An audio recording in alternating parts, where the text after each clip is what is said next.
tonight. I'm Sam DelRosso alongside Jeff Tinkoff, Meghan Loder, and Chris Gamble.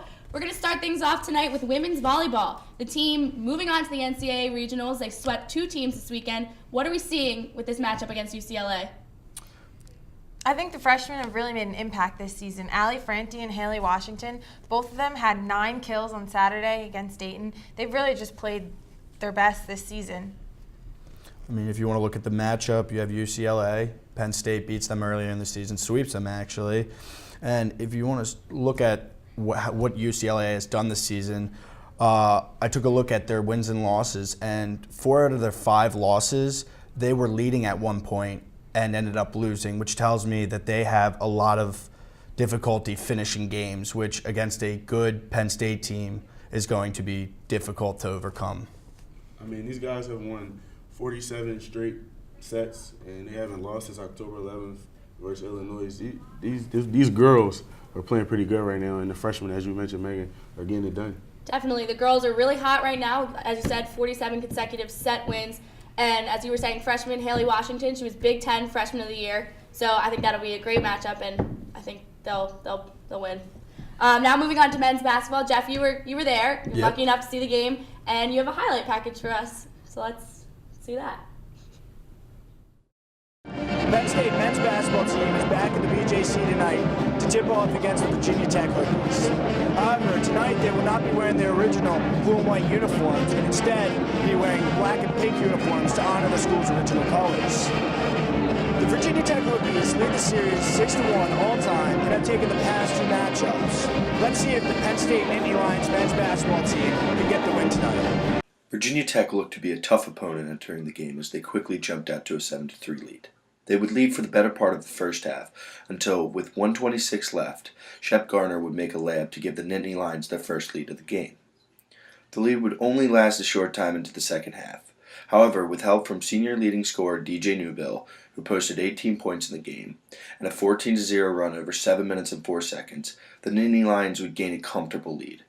The Hokies wouldn't give up as late in the game they would cut the lead to 3, only to fall short to the Nittany Lions with a final score of 61-58.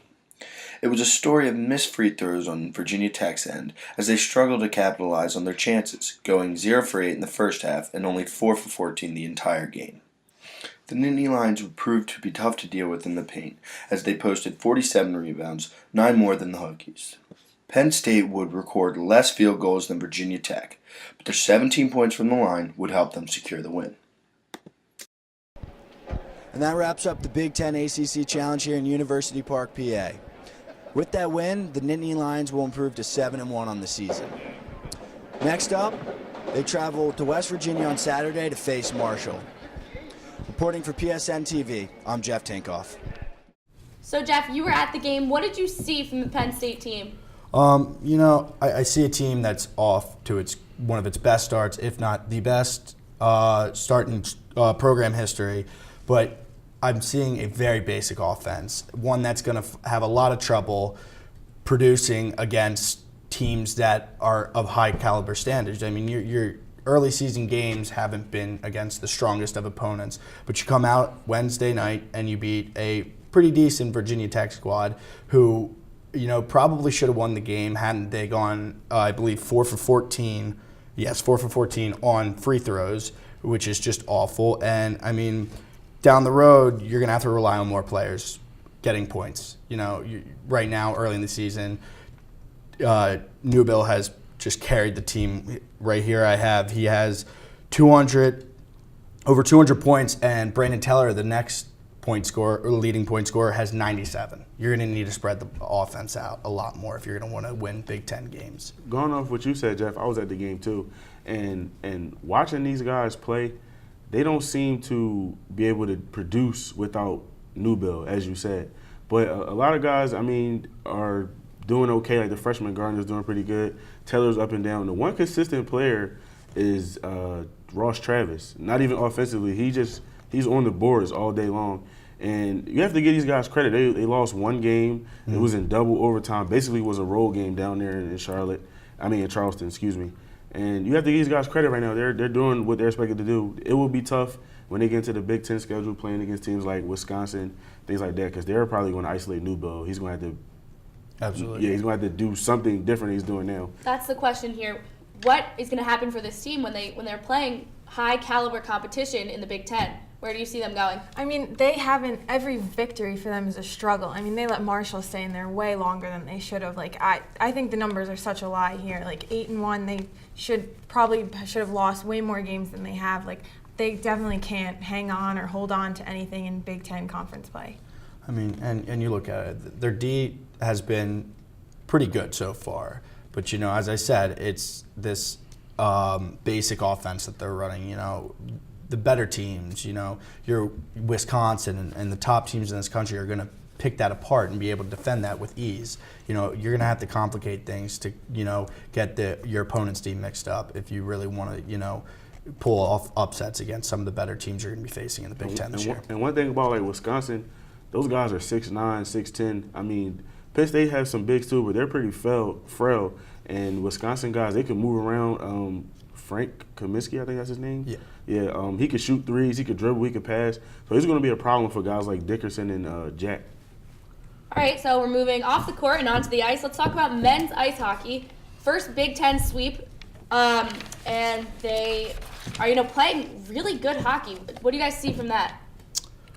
I'll start off. What I see is a team that has been growing since their first year. You have pretty much the bulk of your team that started this program now as juniors, and they're starting to look good. I mean, they're the better teams when they start playing the best teams, because let's be honest, Wisconsin, Bentley, Holy Cross, they're not your toughest opponents out there. You play UMass Lowell and you take a win from them, but that's just how hockey works. One player isn't going to win the game for you like in some other sports. But I feel like they're going to be surprising some teams this year. They're getting better. Well, you look at the Michigan yeah, game.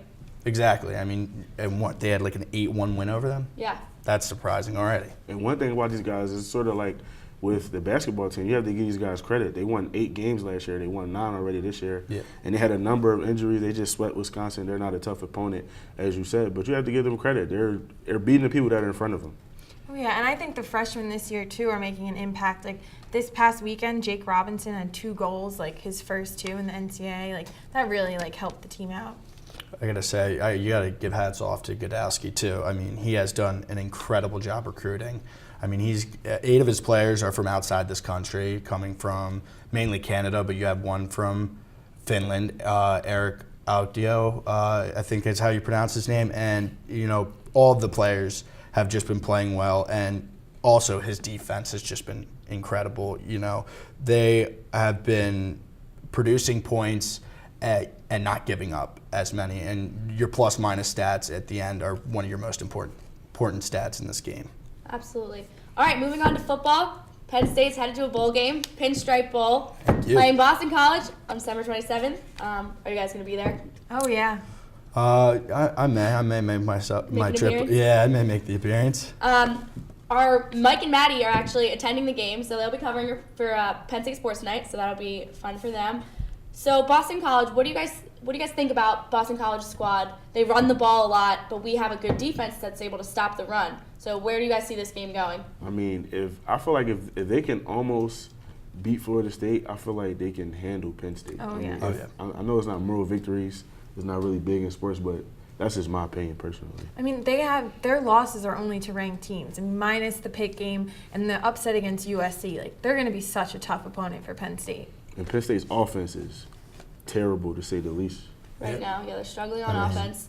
Defense is going to be the saving grace for this They're gonna Penn State team. have to score All points. season, Yeah. it's been saving Their grace. defense is going to have to score points for them to win, I I think. mean, I can say is if they stop Tyler Murphy, they have a chance. But that means Hackenberg has got to pick up his game. I mean, you're leading this offense, and I know you're going to have some trouble when you're running 2 completely different styles of offenses in your first 2 years at this program nonetheless. And, he's got to take some responsibility. I mean, you look at some of his passes he's thrown this year, they've just been Right. poor. You can only blame the offensive line so much. Yeah. He has time. He's in the pocket, and he just can't get it done. He's missed multiple open targets. I mean, he missed some guys in the biggest game of the year versus Ohio State, which possibly could have won him the game and not took them into overtime. And he's had several games this year where he's failed to even reach 100 yards passing. As a starting Division I quarterback, that's just unacceptable. But I mean, he's had his moments of greatness still. Like, I think, yeah, sure, like the offensive line. I mean, the whole system of offense, like, I think he deserves more credit than people are giving him. Like, Ohio State, Michigan, like, he had his moments there where you could see that, like, he was. Yeah, but I got to say, you don't want moments of greatness. I'd rather have a quarterback that is consistent week in and week out and makes no moments of greatness because, that's the quarterback that's going to win you the game. He might win you the 1 or 2, but what happens to the other however many 15 you're going to be playing for that season? So what do you think the keys to victory? I know we're talking about how I think it's pretty obvious that we think that BC is going to be able to. Boston College is really not a good team. They play in a Power 5 conference, so they played against tougher level opponents all season. And like you said, Not a difficult defense. You can work a little thing that Boston College can't fix. I think Hackenberg needs to run too. He has good wills. He doesn't seem to use them that much. He likes to stand back there, and then everybody likes to be in the offensive line. He can get out there and run. Going. Yeah. Well, BC's 2 Penn States? yeah. All right, well, we'll see. We'll be back with more after this break from Penn State Sports Night. That's low. The average text takes your eyes off the road for nearly 5 seconds. Stop the texts. Stop the wrecks. Visit us at stoptextstoprex.org. Welcome back to Penn State Sports Night. Let's dive right into college bowl games. First, we're going to start with the Cotton Bowl. Baylor and Michigan State. What are your guys' predictions for that game? I think that Michigan State will pull it out. I mean, they had a tough loss versus Ohio State early in the year that sort of crushed their playoff chances. And the last game we saw them playing was versus Penn State, and they handled them, although they're not a formidable opponent. I don't think Baylor can compete with Michigan State. I think Baylor's out for blood. I think they're mad that they didn't get a shot at the playoff, and I think they destroy Michigan State. I agree that they are out for blood. They're mad. I mean, obviously it's tough to just choose between TCU, Baylor, and Ohio State, but I think Michigan State comes out with this win. I think they're going to find a way to get it done. I mean, it's possibly Connor Cook's last game, or it is his last collegiate game. I don't think these guys want to lose, and they're pretty mad too. They didn't have the same case as Baylor for the playoff, but they got screwed out of the game too. State. Connor Cook feels that urgency. He feels the urgency to win. He wants to win. But I agree with you. Baylor is probably pretty mad, and they're out. It's going to be a highly competitive, physical game. Yeah. A lot of big hits. Definitely. Next, Orange Bowl, Mississippi State and Georgia Tech. Jeff? I'm going to have to go with Mississippi State. Georgia Tech, they don't pass. I mean, how do you expect to win a game without passing and running the ball? I mean, it's so easy to predict what you're going to do when you're running the ball majority of the game. You just set in a run defense and stop them. You saw it happen with Florida State. A lot of people thought Georgia Tech was going to win, but they failed to move the ball efficiently because Florida State figured out running. Yeah, I mean, that's all fine and well to say, but these guys were, I think, at the time, number 11 in the country, so there are only 10 teams out there that were better than them. So, and they've been running the ball all year. So I feel like Mississippi State has been on the decline since they fell out of the top 4. I like Georgia Tech in this game. I think Mississippi State, they started off and had like the most successful season of their program, and they were in the top 4 for a while there. So I think Mississippi State pulls off the win. I'm going to agree with Chris. I feel like Mississippi State, lost their mojo kind of. They were up in the top, and then it just every week it just was down. So I feel like they're kind of down. But you got to remember, they're playing in the toughest division in college football. I mean, they're playing against half of their conferences. Right, but that should make them better. Teams. That should make them better. They're playing. Yeah, but you can only take so many games against teams. I mean, but you look at Alabama, they're just. Yeah, I was getting ready to say Alabama's in the same conference and they go through the same test that Mississippi State does, and they withstood the test all year. So I feel like Mississippi State, like you said, they lost their mojo. They're not number 1 in the country like everybody thought they were. Alabama proved that, beat them in the Tuscaloosa. I like Georgia Tech, like I said. All right, moving on, the Peach Bowl, TCU and Ole Miss. TCU was was a shock. Ohio State, took that spot from them. It was kind of back and forth who's gonna get that 4th spot. TCU. So, who wants to start? I like TCU. I think Boykin's going to go wild because he feels he got snubbed out of the playoff. So TCU has something to play for, and also TCU is representing the Big 12, and a lot of people don't feel as though they're as tough a conference. Sometimes they don't have a championship game, and TCU has been disrespected all year until the end. So now I feel like they have something to prove in this game. Yeah, I think this game is TCU's championship. They won it, and they were snubbed. I think they're out for blood the same way that Baylor's out for blood. And yeah, I mean, you say Baylor's out for blood. You can only imagine a team that Absolutely. was number 4 Yeah.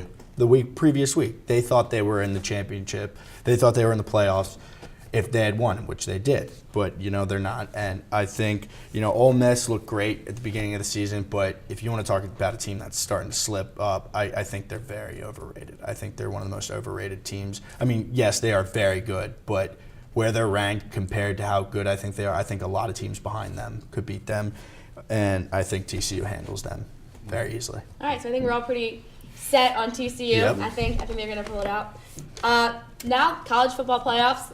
This is huge. This is the first season that they're doing this, and I think it's going to be a success. I like this system. What do you guys think about the whole idea of having the 4 teams? Although I do think there should be more than 4. It's kind of a little unfair. I was going to say that. I like it too, but at the same time, if you only put 4 in, I'm pretty sure the next 4 feel the same way, that they could beat those teams above Exactly. them. Yeah. Teams like Mississippi State. They could. Yeah, teams like Ole Miss and TCU, So I don't want to say they got it wrong, but doing this is better because allowing the computer to do it doesn't really allow for taking every aspect of the game. Exactly. And you give a chance to more teams. I mean, having only 2 teams, as you said, I mean, I would rather see 8 teams out there. I mean, you had one coach say 64 teams, but we know that's just not realistic. Yeah. But I mean, if you have 8 teams, you give a lot of teams a chance. It's not that long of a season, and any team in the top 10 could beat any team. Yeah, very true. I mean, I think this was like the learning curve of the year, and like next year will be 8 teams. Like they needed to figure it out and like see everyone's reaction to TCU and all of them being snubbed. So You think that soon that they'll change it to 8? I think it'll be whatever this outcome is. However, this playoff goes, then they'll maybe make some adjustments. I just think it's too early. I think they're going to probably keep it for at least 2 years. Yeah, at least. I'm going to say even 3. I think 4th year, that's probably when they're going to up the teams. All right, so let's make some predictions for those games. First, the Rose Bowl, Florida State and Oregon. Who do you have? I like Florida State. I mean, personally, I feel like they should have been number 1 in this playoff just because if you don't lose, like, what are you saying? Exactly. Like, exactly. you didn't Should lose be a about game. wins. Yeah, I don't care who's in front of you. Right. They play in the Power 5 conference. They should have been number 1. They find a way to win. That's what we always say about good teams or great teams. They always find a way to win. These guys haven't lost a game in, 2, going on 3 years? They're clutch. When they're down, they come back up. Oh, yeah. They're clutch at the right times. And I feel that defense, those guys are big up front. I feel like they will hold the edge and contain Mariota and all those speedy guys. I like Florida State in this game. See, I think Oregon, you have like Marcus Mariota, the potential Heisman winner against last year's Heisman winner. I think like it could be a game. I think Oregon might pull it out. I don't think people are giving them enough credit in this game. I'm going to agree. I say FSU.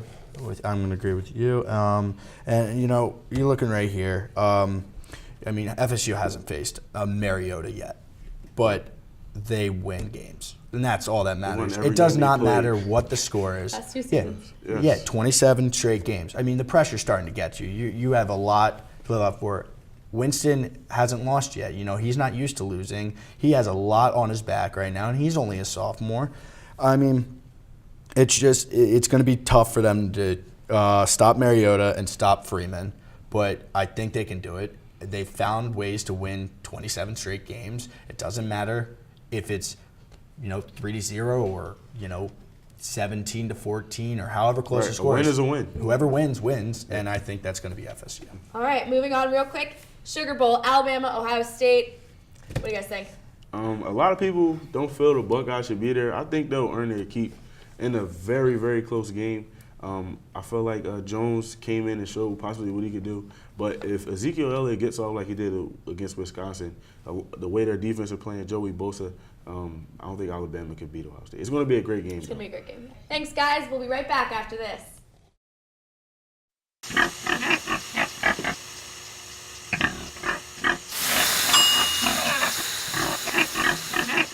Cook foods to the right temperature using a food thermometer. 3,000 Americans will die from food poisoning this year. Check your steps at foodsafety.gov. Welcome back to Penn State Sports Night. We're going to start off with over-under. First, over-under 5 Big Ten teams winning in their respective bowls. I'm going to go under. Under. I'm going to go under as well. Okay. Chris? My over-under, I'm going to say Alabama's a 9.5-point favorite in the game versus Ohio State. What do you guys think? You think Ohio State will cover that spread? Yeah. So over. I'm going to say under. I'm going to say under. It's like a lot closer of a game than we think. I agree. Okay, my over-under is if Penn State will score 14.5 points in the Penn State Bowl. Ooh, that's a good one. I'm going to say they get 17, so I'm going to go over. Wow. I'm going to go over, too. Yeah, earlier in the show, I predicted they would lose 30-17, so I'm going to go over. Mine's something we didn't touch on today, but with all the recent NFL drama, Eagles win more or less than 2.5 games going out. So they have Giants, Redskins, Cowboys. Yep. I think they beat the Redskins. I think they beat the Giants, so I'm going to say over. Mm-hmm. Wait, did I mess it up? I'm going clean sweep. I think they finished the season 3-0. Yeah, over. Or 3-0. That'll do it here for this edition of Penn State Sports Night. Sam DelRosso alongside Jeff Tinkoff, Meghan Loder. Chris Gamble, have a good night.